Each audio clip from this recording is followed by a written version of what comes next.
میرے نبی دنیا سے جا رہے ہیں، دنیا سے جانے کا وقت ہے، 12 ربیع الاول ہے، پیر کا دن ہے، 7 جون ہے، 11 ہجری 633 عیسوی۔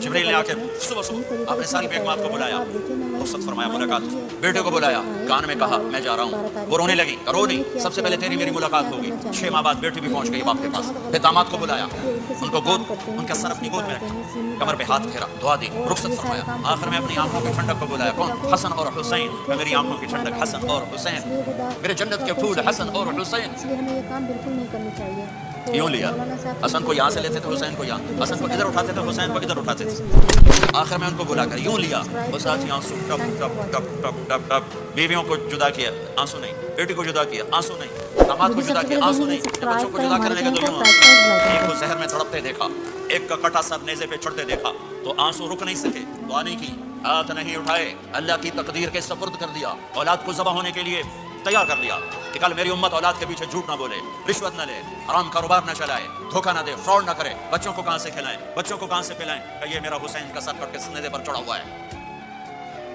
کچھ نہیں بولے، رخصت فرمایا۔ جب سب چلے گئے تو جبریل آ گئے، آپ نے فرمایا کیا ہوا؟ خاموش کھڑے تھے، موت کا فرشتہ دروازے پر اندر آنے کی اجازت چاہتا ہے، اپنے نبی کا مقام دیکھو، موت بھی پوچھ کے آتی ہے۔ آپ نے کہا آ جائے، آپ کی اجازت پر ملک الموت اندر آئے، اسرائیل، السلام علیکم یا رسول اللہ۔ کہنے لگا آپ پہلی ہستی ہیں، میں سلام کر رہا ہوں، میں نے کبھی کسی کو سلام نہیں کیا۔ کہنے لگا آپ پہلی ہستی ہیں، اللہ نے فرمایا تھا پوچھ کے اندر جانا، بن پوچھے نہ جانا۔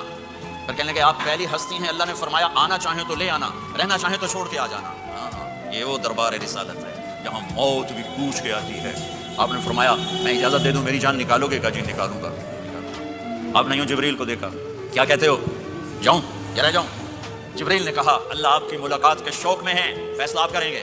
ہاں یہ بات سنانا چاہتا تھا اگلی۔ آپ نے کہا اچھا جاؤ، پہلے اللہ سے پوچھ کے آؤ میرے بعد میری امت کے ساتھ کیا کریں، میرے بچوں کیسا، یہ ساری مائیں، میرے بچے میرے بچے میرے بچے میرے بچے۔ میرے نبی کو تو پتا تھا کہ یہ تڑپ تڑپ کے ایک زہر میں جائے گا اور ایک کا سر کٹ کے نیزے پہ چڑھے گا، کیوں نہیں ان کے لیے ہاتھ اٹھائے؟ ہمارے لیے کیوں روئے کہ جاؤ اللہ سے پوچھ کے آؤ میرے بعد میری امت کے ساتھ کیا کرے گا، میں پھر جواب دوں گا۔ جبریل واپس گئے، موت کا فرشتہ کھڑا ہوا ہے، جواب آیا یا رسول اللہ آپ کا رب کہہ رہے ہیں آپ کی امت کو تنہا نہیں چھوڑوں گا، مجھے میرے رب کی قسم جو سن رہا جس نے ہمیں یہاں جمع کیا ہے، سنو میری بات غور سے، اگر میرے نبی یہ سوال نہ اٹھاتے تو آج میں اور آپ بھی بندر خنزیر میں بدل چکے ہوتے۔ میری اور رب کی کوئی رشتہ داری نہیں ہے، لیکن کون ہے جس نے عذابوں کو روکا ہوا؟ وہ میرے نبی کے آنسو، میرے نبی کی آہیں، میرے نبی کی دعائیں، میرے نبی کی فریادیں، میرے نبی کی تڑپ، میرے نبی کا رونا، میرے نبی کا پیٹ پہ پتھر باندھنا، اس نے روک دیا۔ کوئی نبی جاتے ہوئے امت کے لیے نہیں رویا، واحد نبی ہیں جو جاتے ہوئے امت کے لیے روئے، میری امت میری امت میری امت۔